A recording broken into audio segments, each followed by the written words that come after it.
এই টাইপের কন্টেন্ট তুমি পুরো ইউটিউব খুঁজলে পাবা না। আমি জাস্ট এতটুকু বলতে পারি। বিগত বছরে কয়েকটা বোর্ড পরীক্ষার প্রশ্ন নিচ্ছি, প্রশ্ন নিয়ে আমি প্রত্যেকটা প্রশ্ন ভালো করে অ্যানালাইসিস করছি। পরে আমি যে জিনিসটা পাইছি সেটা হচ্ছে তোমাদের বায়োলজি পরীক্ষাতে মেইনলি 4টা টাইপের এমসিকিউ আসে। কয়টা টাইপের? 4টা টাইপের। সেই অপশনটাকে আমরা বলবো এক্সট্রিম ভ্যালু। এই এক্সট্রিম ভ্যালু মনে রাখবা, জীবনও আনসার হবে না। মনে রাখবা সারা যখন প্রশ্ন সেট করে তখন তাদের মাথায় যে স্ট্র্যাটেজিটা কাজ করে সেটা হচ্ছে কিভাবে একটা স্টুডেন্টকে একটু কনফিউজ করে দেওয়া যায়। এই এমসিকিউগুলো পারতে হইলে তোমাকে মেইন বই জাস্ট মুখস্থ করলে হবে না, বেসিক বুঝতে হবে। এগুলো পারলে সবচেয়ে সহজ, না পারলে নাকের পানি চোখের পানি, ঠিক আছে, কিচ্ছু করার নাই। তাহলে এই প্রশ্নটার উত্তর তো তুমি পারবাই না, এর পরবর্তী প্রশ্নের উত্তরও কিন্তু তুমি পারবা না, ঠিক আছে। অর্থাৎ দুইটা এমসিকিউ কিন্তু मछली गई पानी में छपक छपक। তো এই টাইপের এমসিকিউ পারতে হইলে যে জিনিসটা করতে হবে। আসসালামু আলাইকুম, এসএসসি 2025 ব্যাচের প্রিয় ভাইয়াপুরা, যেখান থেকে আমাদের এই ভিডিওটা দেখছো, তোমাদের সবার প্রতি অসংখ্য শুভকামনা এবং ভালোবাসা জানিয়ে আজকের ভিডিওটা শুরু করছি। খুবই স্পেশাল একটা ভিডিও। অনেক বেশি রিকোয়েস্ট পাইছি আমি এটা, যে ভাইয়া এমসিকিউতে আমাদের সমস্যা হয়, সৃজনশীল কিভাবে লিখতে হয় সেটা তো আপনি দেখাই দিয়েছেন। সেই অনুযায়ী লিখে আমরা আশা করি সৃজনশীলে 10-এ 10 পাইতে পারবো, কিন্তু এমসিকিউতে আমাদের অনেক সমস্যা ভাইয়া। এমসিকিউতে আমাদের কারোরই মার্কস 25-এ দেখা গেছে যে 20 বা 22-এর উপরে উঠে না। 25-এ কীভাবে 25 পাইতে পারি সেই টেকনিকটা আমাদেরকে দেখাই দেন। তার জন্য ভাইয়া খুবই যত্ন করে অনেক রিসার্চ করে আজকের এই ভিডিওটা বানাচ্ছি। দেখো, আজকে আমরা 3টা প্রশ্নের আনসার দিব। 1 নম্বর যেটা কথা সেটা জীববিজ্ঞান পরীক্ষাতে কত টাইপের এমসিকিউ আসে। দেখো, এই টাইপের কন্টেন্ট তুমি পুরো ইউটিউব খুঁজলে পাবা না। আমি জাস্ট এতটুকু বলতে পারি। আমরা দেখবো যে 4টা টাইপের এমসিকিউ আসে বায়োলজি পরীক্ষাতে। মেইনলি 4টা টাইপের এমসিকিউ আসে। সেই প্রত্যেকটা টাইপ থেকে কয়টা করে এমসিকিউ আসে সেই জিনিসটা দেখাই দিব। পাশাপাশি এটাও বলবো যে প্রত্যেক টাইপের এমসিকিউ তুমি কিভাবে পারতে পারো, কি ডেঞ্জারাস সিচুয়েশন তৈরি হতে পারে, কোন ডেঞ্জারাস সিচুয়েশনে পড়লে কিভাবে তুমি বের হয়ে আসবা, সেই সব কিছু ভাইয়া দেখাই দিব, ঠিক আছে। এত যত্ন করে আর কেউ এরকম ভিডিও বানায় কিনা আমার সন্দেহ আছে। জাস্ট এতটুকু রিকোয়েস্ট করবো, যারা ভিডিওটা দেখা শুরু করছো একদম লাস্ট পর্যন্ত দেখো, একটু মনোযোগ দিয়ে কথা বলার শোনার চেষ্টা করো। আশা করি যারাই এই ভিডিওটা ফুলটা দেখবা তোমরা প্রত্যেকে বায়োলজিতে এমসিকিউতে অ্যাটলিস্ট 25-এ 25 পাবা, ঠিক আছে।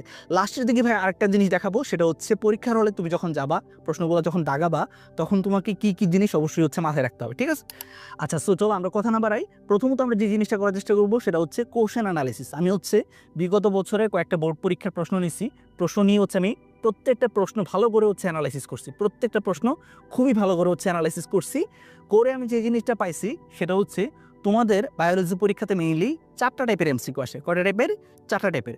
1 নম্বর যেটা সেটা টাইপ 1। টাইপ 1-এর এমসিকিউগুলো কীরকম হয়? জ্ঞানমূলক কিংবা ডিরেক্ট লাইন এমসিকিউ। অর্থাৎ মেইন বইয়ের মাঝে ইম্পর্টেন্ট যে লাইনগুলো আছে সেই লাইনগুলো থেকে ডিরেক্টলি তোমাকে একটা প্রশ্ন করা হবে।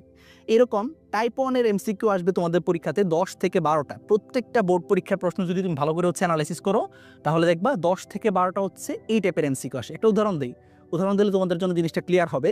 যেমন দেখো, 1 নম্বর যে প্রশ্নটা আসছে সেটাই টাইপ 1-এর একটা এমসিকিউ, যে এখানে কি জিজ্ঞাসা করা হয়েছে, জলজ উদ্ভিদের বড় বড় বায়ু কুঠুরিযুক্ত প্যারেনকাইমাকে কি বলে। এই সেম লাইনটা, এই জিনিসটা ডিরেক্টলি তোমাদের মেইন বইতে দেখবা জীবকোষ এবং টিস্যু যে অধ্যায়টা আছে সেই অধ্যায় থেকে করা হয়েছে, ঠিক আছে।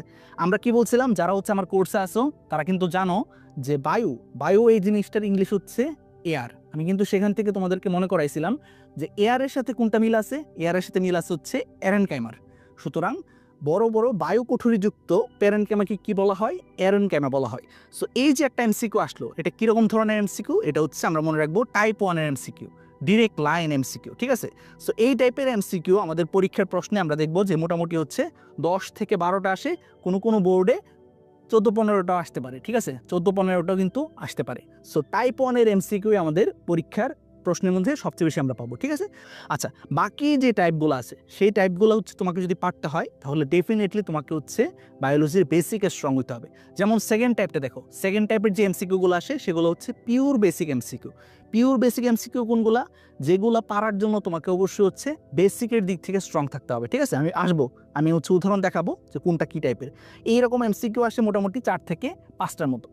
এরপর টাইপ 3। টাইপ 3 কোনগুলা? টাইপ 3 বহুপদী সমাপ্তি সূচক, অর্থাৎ 1 ও 2, 2 ও 3, 1, 2, 3 সবগুলাই এরকম যে টাইপের এমসিকিউগুলো আসে সেগুলোকে আমি বলছি বহুপদী সমাপ্তি সূচক এমসিকিউ। এই টাইপের এমসিকিউ ম্যাক্সিমাম ক্ষেত্রে আমি দেখছি 4টা আসে, কোনো ক্ষেত্রে 5টাও আসতে পারে, ঠিক আছে। সো 4 থেকে 5টা। এরপর আসে যাক টাইপ 4। টাইপ 4 এর এমসিকিউ কোনগুলা? যেগুলো হচ্ছে চিত্র থেকে হচ্ছে আমাকে প্রশ্ন করা হবে। কোনো একটা চিত্র দিয়ে দেবে, চিত্র দিয়ে বলবে অমুক পার্টটা বলতে আসলে কোনটাকে বোঝানো হয়েছে, সেটার কাজ কোনগুলা, ঠিক আছে? এই টাইপের এমসিকিউ আসে 2 থেকে 3টা, ঠিক আছে? সো এই হচ্ছে আমাদের বায়োলজির এমসিকিউর কোশ্চেন অ্যানালাইসিস। আমরা যদি ভালো করে হচ্ছে খেয়াল করি, আমাদের পরীক্ষার প্রশ্নগুলোতে যে কোনো বোর্ডে হচ্ছে আমরা দেখব এই 4টা টাইপের এমসিকিউ আসছে, ঠিক আছে? 4টা টাইপের এমসিকিউর বাইরে কোনো এমসিকিউ আসবে না। এবার আসো আমরা একটু ডিটেলস অ্যানালাইসিস করার চেষ্টা করি যে টাইপ 1-এর যে এমসিকিউগুলো আছে সেগুলো পারার জন্য আলটিমেটলি আমাকে কি করতে হবে, বা এই ক্ষেত্রে কোনো ধরনের ডেঞ্জারাস সিচুয়েশন আসবে কিনা সেগুলো আমরা কীভাবে হচ্ছে সলভ করব, ঠিক আছে? এবং পাশাপাশি টাইপ 2, টাইপ 3, টাইপ 4 এরকমভাবে আমি প্রত্যেকটা টাইপ হচ্ছে ধরে ধরে এখন হচ্ছে দেখানোর চেষ্টা করব যে কোন টাইপের এমসিকিউ আসলে কীরকম আসে এবং সেই টাইপগুলো সলভ করার জন্য আসলে তোমাকে কোন জিনিসে স্ট্রং হইতে হবে, ঠিক আছে? 1 মাস সময় আছে, সেই সময়টা কাজে লাগাও, তাহলে কিন্তু আশা করি হচ্ছে এমসিকিউতে 25-25 ইনশাল্লাহ পেয়ে যাওয়া, ঠিক আছে? ফার্স্টে আসো টাইপ 1। টাইপ 1 কোনগুলা? টাইপ 1 হচ্ছে জ্ঞানমূলক কিংবা direct line MCQ. For example, একটু আগে যেটা কথা বলছিলাম যে আমাদের জলজ উদ্ভিদের বড় বড় বায়ুকুঠুরিযুক্ত প্যারেনকাইমাকে কি বলা হয়, সেটাকে বলা হয় হচ্ছে এরেনকাইমা। এটা ডিরেক্টলি আমাদের মেইন বইয়ের কোনো একটা ইম্পর্টেন্ট লাইন থেকে দিয়ে দিছে, ঠিক আছে? ডিরেক্টলি তুলে দিছে। এরকম এমসিকিউই আমরা দেখবো যে সবচেয়ে বেশি পরিমাণে আমাদের পরীক্ষার প্রশ্নে আসছে। সো এগুলো পারার জন্য কি করতে হবে ভাইয়া? পারার জন্য যে জিনিসটা করতে হবে সেটা হচ্ছে বইয়ের ইম্পর্টেন্ট লাইনের এরিয়া মার্ক করা, ঠিক আছে? আমাদের যে মেইন বই আছে সেই মেইন বইয়ের মাঝে প্রত্যেকটা চ্যাপ্টার থেকে কোন কোন লাইন হচ্ছে ইম্পর্টেন্ট সেই জিনিসগুলো হচ্ছে ভালো করে আমাদের রিভিশন দিতে হবে, ঠিক আছে? ওই এরিয়াগুলো হচ্ছে ভালো করে হচ্ছে আমাদের কভার করতে হবে। সো কভার করার জন্য উপায় কি? তুমি যদি নিজে নিজে এই জিনিসটা করতে যাও, তোমাকে যে কাজটা করতে হবে, বিগত বছরের যতগুলো হচ্ছে বোর্ড কোশ্চেন আছে সেই বোর্ড কোশ্চেনগুলো অ্যানালাইসিস করতে হবে এবং পাশাপাশি এই বছর তোমাদের টেস্ট পরীক্ষাতে একদম বড় বড় জেলা স্কুল যেগুলো আছে, যেমন ফর এক্সাম্পল কুমিল্লা জেলা স্কুল, বগুড়া জেলা স্কুল, এরকম যে জেলা স্কুলগুলো আছে সেগুলোর প্রশ্নগুলো অ্যানালাইসিস করতে হবে। এই দুইটা জায়গা তুমি অ্যানালাইসিস করলেই বুঝতে পারবা যে কোন কোন লাইন হচ্ছে তোমার ইম্পর্টেন্ট, অর্থাৎ সেই এরিয়াগুলো ভালো করে মার্ক করে দাগায় দাগায় তোমাকে পড়তে হবে। এই কাজটা করলে তুমি টাইপ 1-এর যত এমসিকিউ আছে সব কিছু তুমি পেরে যাবা। এখন এই জিনিস তোমরা নিজেরা করতে পারো, অথবা তুমি যে জিনিসটা করতে পারো সেটা হচ্ছে এই ভিডিও নিচে কমেন্ট করতে পারো যে ভাইয়া প্রত্যেকটা চ্যাপ্টার থেকে আমাদের 1 শট রিভিশন ক্লাস চাই। যদি আমি দেখি যে এই ক্ষেত্রে তোমাদের অনেকেই হচ্ছে আমাকে কমেন্ট করে জানাইছো, তাহলে কিন্তু ভাইয়া হচ্ছে ডেডিকেটেড এমসিকিউর ক্লাস বানাবো, ঠিক আছে? 1 শট রিভিশন ক্লাস বানাবো। সেই রিভিশন ক্লাসে আমি দেখাই দিব ডিরেক্টলি যে মেইন বইয়ের মাঝে কোন কোন লাইন, কোন কোন এরিয়া হচ্ছে আমাদের টাইপ 1-এর এমসিকিউতে আসার জন্য ইম্পর্টেন্ট, ঠিক আছে? সো সেই জিনিসটা ভাইয়া কিন্তু করে দিব। আচ্ছা, এই টাইপ 1-এর এমসিকিউগুলোতে তোমাকে ডিরেক্টলি যেহেতু প্রশ্ন করা হবে, কোনো ধরনের পেস্টেস এর ভিতরে নাই, তার জন্য এগুলো যদি তুমি পারো সবচেয়ে দ্রুত হচ্ছে তুমি দাগাইতে পারবা। প্রশ্নটা বা মাত্র আমি তোমাদেরকে বলবো যে এই টাইপ 1-এর এমসিকিউ তুমি যদি পারো তাহলে চেষ্টা করবো ফার্স্ট অ্যাটেম্পটে, প্রথমবার যখন ফুল প্রশ্নটা একবার যাবা তখনই তুমি সেই জিনিসটা কিন্তু দাগাই ফেলার চেষ্টা করবা, ঠিক আছে? আচ্ছা, এখন এর ভিতরে আর কি কোনো টিপস আছে কিনা, পারার জন্য আর কি কোনো টিপস আছে কিনা? আছে ভাই, 3টা টিপসের কথা আমি তোমাদেরকে বলতেছি। প্রথম যেটা টিপস সেটা হচ্ছে ক্যান্সেল আউট স্ট্র্যাটেজি। আচ্ছা, ক্যান্সেল আউট স্ট্র্যাটেজি জিনিসটা কি? ক্যান্সেল আউট স্ট্র্যাটেজি হচ্ছে এই টাইপের এমসিকিউতে তোমার অপশন তো থাকবে ক, খ, তারপর হচ্ছে গ, ঘ, ঠিক আছে? এরকম 4টা অপশন থাকবে না? সো তুমি যদি হচ্ছে ডিরেক্টলি আনসারটা জানো যে এটার আনসার খ হবে, তাহলে তো তুমি দাগায় চলে যাবা, ঠিক না? কোনো সমস্যা নাই। কিন্তু যদি তুমি হচ্ছে কনফিউজ থাকো যে এর ভিতরে ক হবে নাকি ঘ হবে নাকি গ হবে না খ হবে, অর্থাৎ কনফিউশনে তুমি যদি পড়ে যাও, তাহলে তোমার ফার্স্ট যেটা করণীয় সেটা হচ্ছে ক্যান্সেল আউট। অর্থাৎ এই 4টা অপশনের মাঝে তুমি ফার্স্টে খুঁজে বের করার চেষ্টা করো যে কোন জিনিসটা তো ডেফিনেটলি হবে না, এই গ তো জীবনেও হবে না, ক আর খর মধ্যে যে কোনো একটা হবে, ঠিক আছে? এরকমভাবে তুমি অপশনের সংখ্যা হচ্ছে কমাই নিয়ে আসো। সেই জিনিসটাকে ভাই বলবো হচ্ছে ক্যান্সেল আউট স্ট্র্যাটেজি। সো এই টাইপের এমসিকিউতে ভালো করতে গেলে তুমি যদি হচ্ছে পারো তাহলে তো দাগাইতে পারবা। আর যদি তোমাকে গেস করতে হয়, চিন্তা করতে হয় যে এই 4টা অপশনের মাঝে কোন অপশনটা হইতে পারে, তো ফার্স্টে তুমি যে কাজটা করবা সেটা হচ্ছে ক্যান্সেল আউট করার চেষ্টা করবা। অর্থাৎ কোন অপশনটা জীবনেও হবে না সেই জিনিসটা ফার্স্টে বাদ দেওয়ার চেষ্টা করবা। তোমার সামনে যখন 2টা অপশন থাকবে তখন কিন্তু চুজ করাটা ইজি হয়ে যাবে, ঠিক আছে? সো ক্যান্সেল আউট স্ট্র্যাটেজি হচ্ছে 1 নাম্বার কাজ। 2 নাম্বার যেটা সেটা হচ্ছে এক্সট্রিম ভ্যালু স্ট্র্যাটেজি। আচ্ছা, এই জিনিসটা একটা উদাহরণ দিয়ে বোঝাতে হবে। এক্সট্রিম ভ্যালু জিনিসটা কি? এক্সট্রিম ভ্যালু হচ্ছে ভাইয়া, ধরো এখানে একটা জিনিস দেখাই তোমাকে, এই যে দেখো পাইরুভিক অ্যাসিডের সংকেত কোনটা, ঠিক আছে? এই প্রশ্নটা আসছে কোথা থেকে? আসছে হচ্ছে জীবনী শক্তি অধ্যায় থেকে। আচ্ছা, পাইরুভিক অ্যাসিডের সংকেত কোনটা? ফার্স্টের যে অপশন সেটা হচ্ছে C2H4O3, এরপর সেকেন্ড যে অপশন C3H4O7, এরপর থার্ড যে অপশন C3H2O3 এবং ফোর্থ যে অপশন C3H4O3। আচ্ছা, এই 4টার মাঝে কোনো কি প্যাটার্ন তুমি খুঁজে বের করতে পারছো? 4টার মাঝে তুমি দেখো এই যে ফার্স্টের যে অপশনটা, ক যে অপশনটা, সেটার মাঝে কি লেখা আছে? সেটার মাঝে লেখা আছে C2H4 C2H4O7, ঠিক আছে।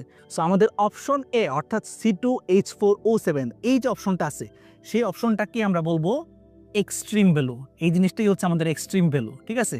ঠিক আছে, বাকিগুলোর সাথে যেটার কোনো মিল নাই। এই এক্সট্রিম ভ্যালু মনে রাখবা জীবনও আনসার হবে না। সাধারণত এমসিকিউতে এই এক্সট্রিম ভ্যালু অর্থাৎ যেই অপশনটা বাকিগুলোর সাথে মিলতেছে না সেটা জীবনও আনসার হবে না। মনে রাখবা সারা যখন প্রশ্ন সেট করে তখন তাদের মাথায় যেই স্ট্র্যাটেজিটা কাজ করে সেটা হচ্ছে কিভাবে একটা স্টুডেন্টকে একটু কনফিউজ করে দেওয়া যায়। সো কনফিউজ করার জন্য সে যে কাজটা করবে সিমিলার টাইপের অনেক অপশন দিবে, মনে রাখবা আনসার এই সিমিলার টাইপের অপশনগুলোর ভিতরেই কোনো একটা আনসার সবসময় এই সিমিলার টাইপের অপশনগুলোর ভিতরে কোন একটা, যেটা কিনা একদম ব্যতিক্রম লাগতেছে সেটা হচ্ছে এক্সট্রিম ভ্যালু। ওই এক্সট্রিম ভ্যালুর অপশনটা জীবনও আনসার হবে না, ঠিক আছে। সো এটা তুমি বাদ দিয়ে দিবা, এটা বাদ দিয়ে বাকিগুলা থেকে হচ্ছে চিন্তা করবা। তাহলে দেখো এখন অপশন কমে আসলো না, 4টা অপশন ছিল, এখন আমরা 3টাতে নিয়ে আসলাম। এই 3টা অপশন থেকে এখন আমরা বাছাই করার চেষ্টা করবো যে কোনটা আনসার হবে, ঠিক আছে। সো এরকমভাবে কমাই নিয়ে আসতে হবে। অপশন যখন কমাই নিয়ে আসবে তখন দেখবে যে তোমাকে কারেক্ট আনসারটা খুঁজে বের করা তোমার জন্য ইজি হয়ে গেছে, ঠিক আছে। তাহলে আমরা যে জিনিসটা বললাম যে ডিরেক্ট লাইন এমসিকিউ, এই এমসিকিউগুলো ভালো করার জন্য মেইন বই ভালো করে পড়তে হবে। মেইন বই ভালো করে পড়লে তুমি ডিরেক্টলি আনসার করতে পারবা, কোনো সমস্যা নাই। কিন্তু যদি তোমাকে গেস করতে হয়, চিন্তা করতে হয় যে এটার মাঝে কোনটা আনসার হবে, তাহলে ফার্স্টে যে জিনিস তোমাকে করতে হবে সেটা হচ্ছে ক্যান্সেল আউট করতে হবে। 4টা অপশনের মাঝে কোন অপশনটাকে তুমি বাদ দিতে পারো সেই জিনিসটা চিন্তা করতে হবে। সো এই ক্যান্সেল আউট করার জন্য তোমাকে ছোট একটা টিপস আমি দিয়ে দিলাম। কি বললাম যে এক্সট্রিম ভ্যালু 4টা অপশনের মাঝে যেই অপশনের ভ্যালুটা হচ্ছে অনেক বেশি চেঞ্জ লাগতেছে সেই অপশন জীবন আনসার হবে না, ওই অপশনটা ফার্স্টে বাদ দিয়ে দাও। বাদ দিয়ে যেই অপশনগুলোতে সিমিলার আনসার আছে, কাছাকাছি আনসার আছে, সেগুলোর মাঝে কোনটা আনসার হবে সেই জিনিসটা খুঁজে বের করার চেষ্টা করো, ঠিক আছে। সো এটাই হচ্ছে আমাদের সিমিলার আনসার স্ট্র্যাটেজি, ঠিক আছে। আরেকটা এক্সাম্পল দিই, দেখো। ফর এক্সাম্পল ধরো পরীক্ষার এমসিকিউতে আসলো যে নিচের কোনটিতে থায়ামিন থাকে। অপশন এতে দেওয়া আছে ধরো ডিএনএ, অপশন এতে কি দেওয়া আছে, ডিএনএ দেওয়া আছে। অপশন বিতে দেওয়া আছে ধরো আরএনএ, অপশন সিতে কি দেওয়া আছে, সিতে দেওয়া আছে গলজি বডি। অপশন বিতে দেওয়া আছে নিউক্লিয়াস, অপশন ডিতে কি দেওয়া আছে, নিউক্লিয়াস দেওয়া আছে। আচ্ছা, এখন আমাদের ফার্স্টে যে জিনিসটা করতে হবে, আমরা যদি আনসার ডিরেক্টলি জানি তাহলে তো দাগাইতে পারলাম। আর যদি আমাদের গেস করতে হয়, চিন্তা করতে হয় যে এই 4টা অপশনের মাঝে কোন অপশনটা আনসার হইতে পারে, তাহলে ফার্স্টে আমরা যে জিনিসটা করার চেষ্টা করব এক্সট্রিম ভ্যালু বাদ দেওয়ার চেষ্টা করব। অর্থাৎ কোন অপশনগুলা বাকিগুলোর সাথে কোনো মিল নাই, ঠিক আছে। আমরা দেখি গলজির সাথে কি এগুলো মিল আছে, না, তাহলে এটা হচ্ছে ফার্স্টই বাদ। এরপর হচ্ছে নিউক্লিয়াসের সাথে কি এগুলো মিল আছে, না, তাহলে এই জিনিসটা ফার্স্টই বাদ। কোনগুলোর মাঝে হচ্ছে সিমিলারিটি আছে, ডিএনএ এবং আরএনএ মাঝে সিমিলারিটি আছে। সো এই দুইটা সিমিলার ভ্যালুর মাঝে কোনো একটা হচ্ছে আনসার হবে, ঠিক আছে। ডিএনএ হইতে পারে, আরএনএ হইতে পারে। আমরা যদি জাস্ট সিম্পলি চিন্তা করি যে আরএনএতে কি থাকে, আরএনএতে থাকে ইউরাসিল, তার মানে ডিএনএতে থাকে হচ্ছে থায়ামিন, ঠিক আছে। সো এরকমভাবেই হচ্ছে তুমি এই টাইপের এমসিকিউতে হচ্ছে কারেক্ট আনসারটা চিন্তা করে গেস করে হচ্ছে বের করে নিয়ে আসতে পারবে, ঠিক আছে। সো আশা করি হচ্ছে তোমাদেরকে বুঝাইতে পারছে এই জিনিসটা। সো টাইপ 1 গেল, এরপর আসো টাইপ 2 এর এমসিকিউ অর্থাৎ পিওর বেসিক এমসিকিউ। এই এমসিকিউ সাধারণত প্রত্যেকটা বোর্ডের প্রশ্নেই 4 থেকে 5টা আসে, ঠিক আছে। এই এমসিকিউগুলো পারতে হইলে তোমাকে মেইন বই জাস্ট মুখস্থ করলে হবে না, বেসিক বুঝতে হবে। বেসিক যদি না বুঝো তুমি, ক্লিয়ার কনসেপ্ট যদি তোমার না থাকে, তাহলে তুমি পারবা না। একটা এক্সাম্পল দিই, চলো একটা এক্সাম্পল দিই, তাহলে তোমাদের জিনিসটা আরো ক্লিয়ার হবে। ফর এক্সাম্পল 2024 সালে ময়মনসিংহ বোর্ডে এই যে প্রশ্নটা আসে সেটা দেখো, ঠিক আছে। নিচের কোনটা জীব এবং জ্বরের মধ্যবর্তী অবস্থা। এই ক্ষেত্রে অপশন এতে কি আছে, অপশন ক নাম্বার অপশনে আছে হচ্ছে ব্যাকটেরিয়া, খ নাম্বারে আছে ভাইরাস, গ নাম্বারে আছে প্রোটোজোয়া এবং ঘ নাম্বারে আছে হচ্ছে ছত্রাক, ঠিক আছে। এই প্রশ্নের আনসারটা কিন্তু তোমাদের মেইন বইতে একদম ডিরেক্টলি দেওয়া নাই। তোমাকে এই ক্ষেত্রে বেসিকটা হচ্ছে কনসেপ্ট ক্লিয়ার রাখতে হবে। আমি কিন্তু যখন হচ্ছে আমার বায়োলজি কোর্সে পড়াইছি তোমাদেরকে, যারা ভর্তি আছো তারা জানা কথা যে আমি কিন্তু তোমাদেরকে বলছিলাম যে জীব বা অর্গানিজম মাত্রই হচ্ছে তাকে কি তৈরি করতে হয়, প্রোটিন তৈরি করতে হবে। কোনো একটা কিছু যদি প্রোটিন তৈরি করতে না পারে তাহলে সে কখনোই হচ্ছে জীবের বৈশিষ্ট্য প্রকাশ করতে পারবে না। তাহলে জীব মাত্রই কি তৈরি করতে হবে, প্রোটিন তৈরি করতে হবে। এখন জীবকোষ এবং টিস্যু যে অধ্যায়টা আছে সেই অধ্যায়টা যখন ভাইয়া পড়াইছিলাম তখন কি বলছিলাম ভাইয়া, যে প্রোটিন এই জিনিসটা তৈরি হয় যেই অঙ্গাণুটাতে, তার নাম হচ্ছে রাইবোসোম। প্রোটিন কোথায় তৈরি হয়, রাইবোসোমে তৈরি হয়। তাহলে রাইবোসোম এই জিনিসটা নিশ্চয়ই প্রত্যেকের ভিতরে উপস্থিত থাকতে হবে। এখন ভাইরাস হচ্ছে এমন একটা জিনিস যেই জিনিসের ভিতরে কোনো ধরনের কি নাই, কোনো ধরনের রাইবোসোম নাই। রাইবোসোম যদি না থাকে তার ভিতরে, সে কি প্রোটিন তৈরি করতে পারবে না। তাহলে সে তখন কিসের মতো আচরণ করবে, নর্মালি সে যখন পরিবেশে থাকে তখন সে হচ্ছে জ্বরের মতো আচরণ করে। কিন্তু একটা ভাইরাস যেই মাত্র কোনো একটা জীবকে আক্রমণ করে, কোনো একটা জীবের যে কোষ আছে সেই কোষের ভিতরে যে মাত্র সে প্রবেশ করে, তখন সেই কোষটা, যেই কোষটাকে সে আক্রমণ করলো, ধরো এটা হচ্ছে ভাইরাস, এই ভাইরাসটা এই কোষটার ভিতরে গিয়ে সেই কোষের ভিতরে যে রাইবোজোম আছে, সেই কোষের ভিতরে যে রাইবোজোম আছে, সেই রাইবোজোমকে কাজে লাগিয়ে নিজের জন্য কিন্তু সে হচ্ছে প্রোটিন তৈরি করে, নিজের জন্য প্রোটিন তৈরি করে। তাহলে ভাইরাস নর্মালি কী অবস্থায় থাকে? জ্বর অবস্থায় থাকে। যখনই সে কাউকে আক্রমণ করে তখন সে কিসের মতো আচরণ করে? জীবের মতো আচরণ করে। তাহলে নিচের কোনটি জীব এবং জ্বরের মাঝে মধ্যবর্তী অবস্থা? আনসার হচ্ছে ভাইরাস, আনসার হচ্ছে ভাইরাস। ঠিক আছে? সো এই জিনিসটা পারতে হলে কি করতে হবে? তোমাকে অবশ্যই কিন্তু বেসিকটা ক্লিয়ার থাকতে হবে। সো ম্যাক্সিমাম স্টুডেন্ট যাদের হচ্ছে এমসিকিউতে 25 আসে না, এই কারণে আসে না কারণ তাদের হচ্ছে এই টাইপের এমসিকিউতে সমস্যা হয়, যে এমসিকিউগুলোতে একটু বেসিক লাগে। জাস্ট যারা হচ্ছে বায়োলজি মুখস্থ করে, প্রত্যেকটা লাইন বাই লাইন মুখস্থ যারা করে, তারা কিন্তু এই টাইপের এমসিকিউতে আটকায় যায়। ঠিক আছে? তার জন্য ভাই যে জিনিসটা বলবো যে প্রত্যেকটা টপিক যখনই পড়বা তোমরা চেষ্টা করো যে বেসিকটা ক্লিয়ার করে হচ্ছে বুঝে বুঝে পড়তে। ঠিক আছে? সো তার জন্য যারা হচ্ছে এখনও আমাদের এসএসসি বায়োলজি কোর্সে ভর্তি হও নাই, যদিও আর 1 মাস সময় আছে, তারপর আমি তোমাদেরকে বলবো যে এখনও কিন্তু সময় আছে, এখনও কিন্তু চান্স আছে। এই কোর্সটাতে তুমি যদি ভর্তি হও, ভাই কিন্তু যখনই হচ্ছে কোনো একটা টপিক আলোচনা করছি, সেই টপিকের সাথে সংশ্লিষ্ট যে বেসিকগুলো তোমার জানা প্রয়োজন, সেগুলো কিন্তু আগে বুঝাই নিছি, বুঝানোর পর তারপর গিয়ে মেইন বুক পড়াইছি। তার জন্য ভাই বলবো যে এখনও যারা হচ্ছে এই কোর্সে ভর্তি হও নাই, তারা হচ্ছে এই ভিডিওর ফার্স্ট কমেন্ট থেকে এক্ষুনি দ্রুত এই কোর্সে ভর্তি হয়ে যাও। মাত্র 1530 টাকা। তোমরা যদি অনেকে রিকোয়েস্ট করো ভাই আবার হচ্ছে ডিসকাউন্ট অফারটা দিব, কোনো সমস্যা নাই আমার। ঠিক আছে? কিন্তু আমাকে জাস্ট এই জিনিসটা ইনশিওর করতে হবে যে তোমরা যারা ভর্তি হবা তারা মনোযোগ দিয়ে কোর্সের ক্লাসগুলো করবা। কোর্সের ক্লাসগুলো একদমই সংক্ষিপ্তভাবে আমি চেষ্টা করি হাইলি এডিট করে তোমাদেরকে দিতে। সো ওই ক্লাসগুলো প্রত্যেকটা একটু মনোযোগ দিয়ে দেখতে হবে। যারা মনোযোগ দিয়ে দেখতে পারবা, কনফিডেন্স আছে যাদের, তারাই শুধুমাত্র এই কোর্সে ভর্তি হবা।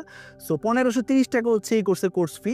তোমরা যদি রিকোয়েস্ট করো যে ভাই আবার হচ্ছে 1020 টাকার অফারটা দেন, আমরা তাহলে ভর্তি হব, অনেকে যদি বলো ভাই কিন্তু আবার হচ্ছে ডিসকাউন্টের অফারটা দিব, ডিসকাউন্ট দিতে আমার কোনো সমস্যা নাই, কিন্তু তোমাকে সেই জিনিসটা আমাকে ইনশিওর করতে হবে যে কোর্সের ক্লাসগুলো তুমি মনোযোগ দিয়ে দেখবা।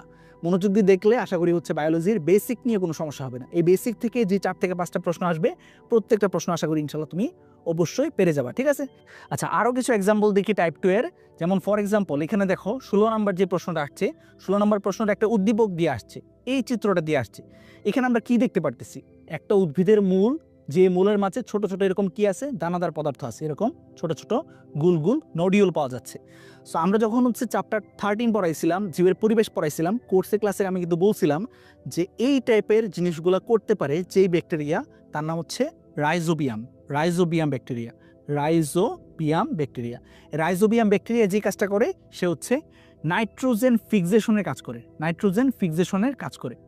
নাইট্রোজেন ফিক্সেশন জিনিসটা কি? পরিবেশের মাঝে, বায়ুর মাঝে কি? বায়ুর মাঝে অক্সিজেনও আছে, কার্বন ডাইঅক্সাইড আছে, নাইট্রোজেনও আছে।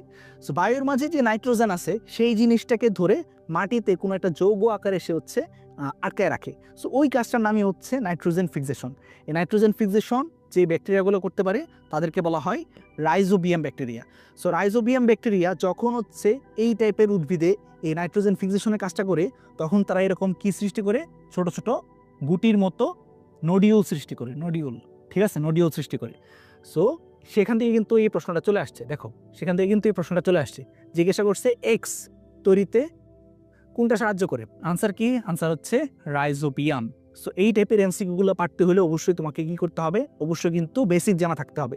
তাহলে এটা হচ্ছে আমাদের সেকেন্ড টাইপের এমসিকিউ, যেগুলো হচ্ছে কি টাইপের থেকে আসে? যেগুলো হচ্ছে আমাদের পিওর বেসিক থেকে আসে। ঠিক আছে? মিনিমাম হচ্ছে 4 থেকে 5টা আসবে, 4 থেকে 5টা এমসিকিউ আসবে। ঠিক আছে? সো এগুলো পারতে হলে অবশ্যই হচ্ছে বেসিক ক্লিয়ার থাকতে হবে। টাইপ 3তে আমরা চলে যাই। টাইপ 3তে যে জিনিসটা আসে সেটা হচ্ছে বহুপদী সমাপ্তিসূচক প্রশ্ন, অর্থাৎ 1 ও 2, 2 ও 3, 1, 2, 3 সবগুলো সঠিক, কোনোটাই সঠিক নয়, এই টাইপের অপশন যেগুলোতে থাকে সেগুলোকে আমি বলতেছি বহুপদী সমাপ্তিসূচক এমসিকিউ।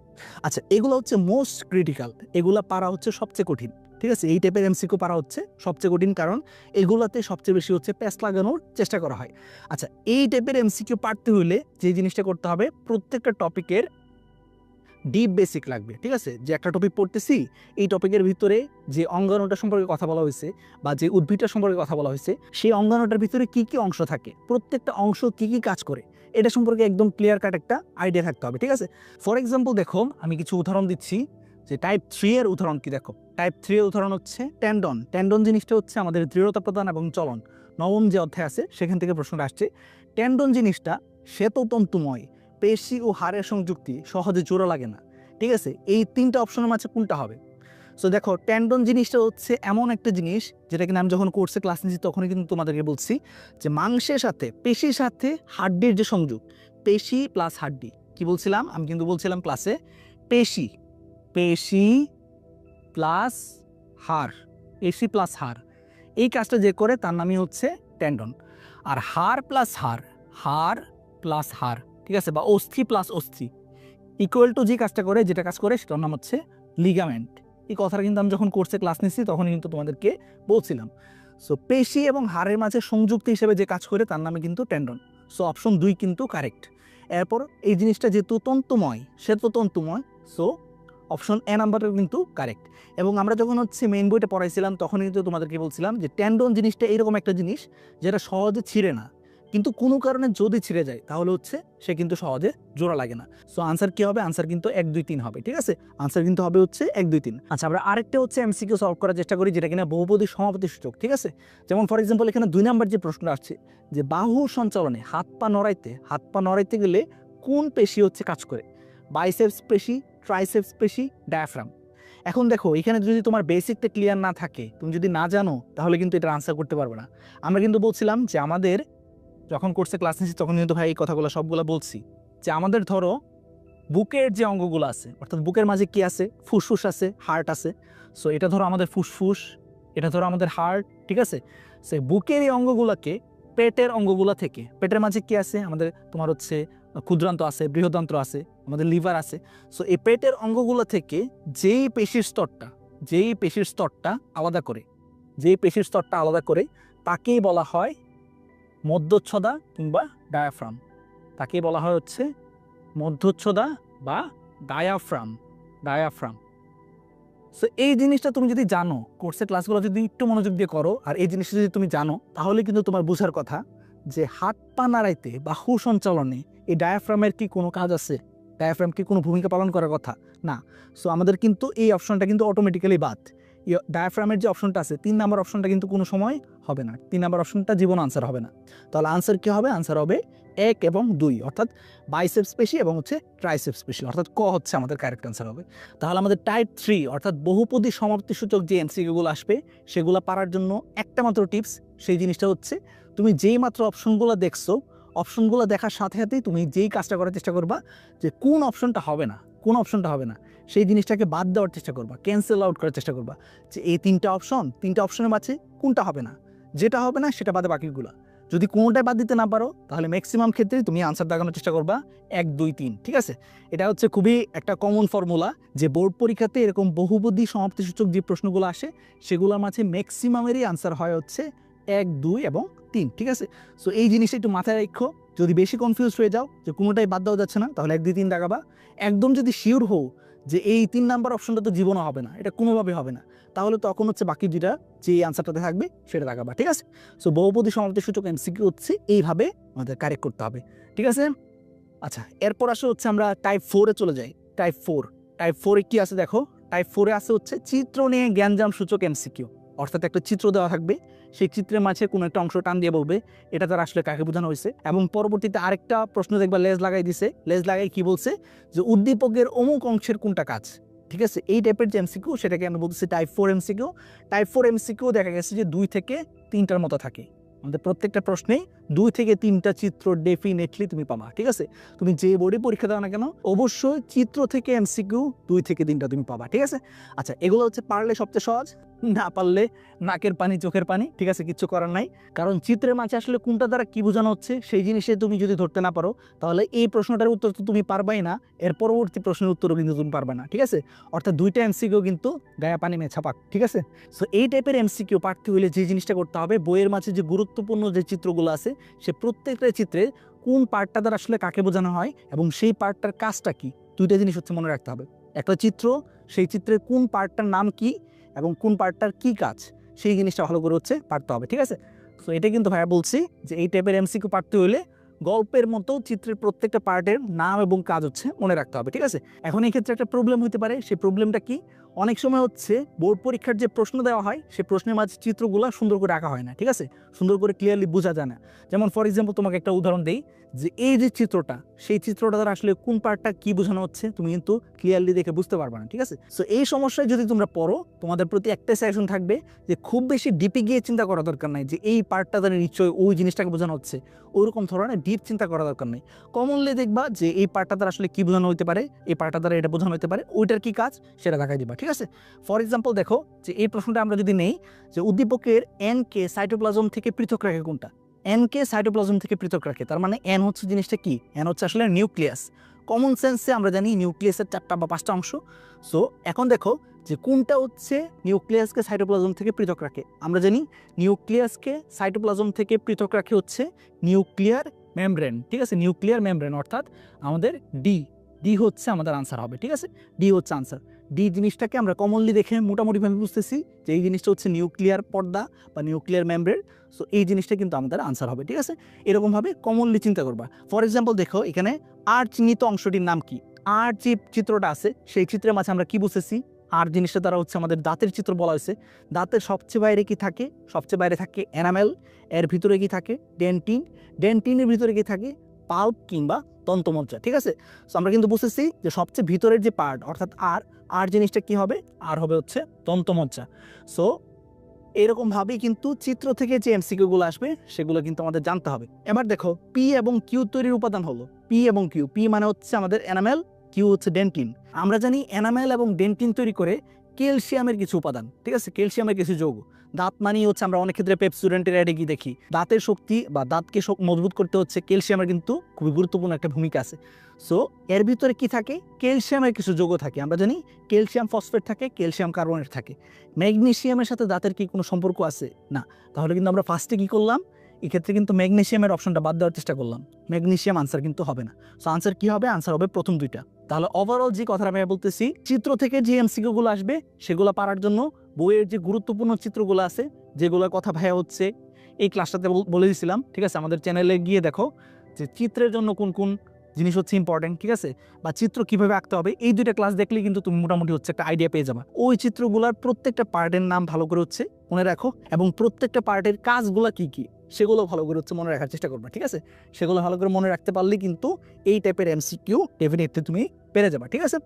আচ্ছা, এবার আসো সবশেষে লাস্টে যে কথাবার্তা, যে পরীক্ষার হলে যখন যাবা তুমি, পরীক্ষার প্রশ্নটা যে মাত্র পাবা, তুমি প্রশ্নটা পাওয়া মাত্র তুমি যে জিনিসটা করবা যে 3 অ্যাটেম্প টেকনিক নিবা। 3 অ্যাটেম্প টেকনিক মানে কি? যে পুরো প্রশ্নটা 3 বারে হচ্ছে সলভ করার চেষ্টা করবা। কয়বারে? 3 বারে। প্রথমবার সময় নিবা হচ্ছে 8 মিনিট, পরবর্তীবার হচ্ছে 10 মিনিট সময় নিবা এবং লাস্টে হচ্ছে 7 মিনিট সময় নিবা। প্রথমবার 8 মিনিট যে জিনিসটা করবা সেটা হচ্ছে একদম 100% যেই এমসিকিউগুলো হচ্ছে একদম 100% তুমি শিওর আনসার হবে সেগুলাই জাস্ট হচ্ছে প্রথমবারে দাগাবা। সেকেন্ডবারে কি দাগাবা? যেগুলো হচ্ছে টাইম কনজিউমিং, অর্থাৎ ধরো বিএমআর থেকে হচ্ছে কোনো একটা অঙ্ক আসছে, যে অঙ্কগুলোর মান বের করতে হলে তোমাকে একটু সময় লাগবে, ওই টাইম কনজিউমিং জিনিসগুলো হচ্ছে তুমি সলভ করবা এবং যেগুলোর আনসারে তুমি 50-50% হচ্ছে নিশ্চিত, অর্থাৎ ধরো অপশন ক অথবা খ হবে বা হচ্ছে গ অথবা ঘ হবে, এরকম দুইটা অপশনের মাঝে তুমি কনফিউজড, এই টাইপের এমসিকিউগুলো হচ্ছে সেকেন্ডবারে সলভ করার চেষ্টা করবা। আর থার্ডবারে কি করবা?